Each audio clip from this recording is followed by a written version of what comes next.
I think of John 4:24. It says that the Lord is seeking those who worship him in spirit and in truth. And I believe when we're seeking the kingdom, it is like worshiping him. It is seeking his truth and his spirit.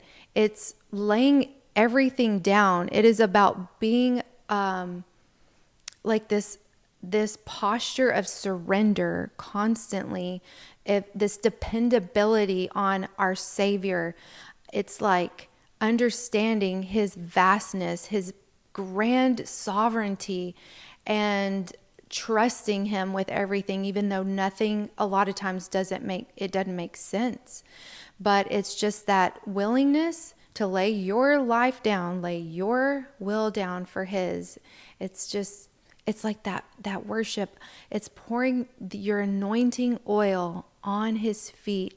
I think of Mary, and when she had that valuable thing of oil and she goes and just pours it on his feet, she lavishes her love on her Savior.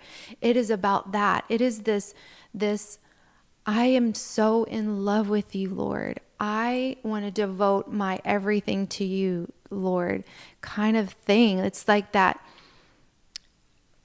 lavishing our affections towards our Lord. That is putting him first.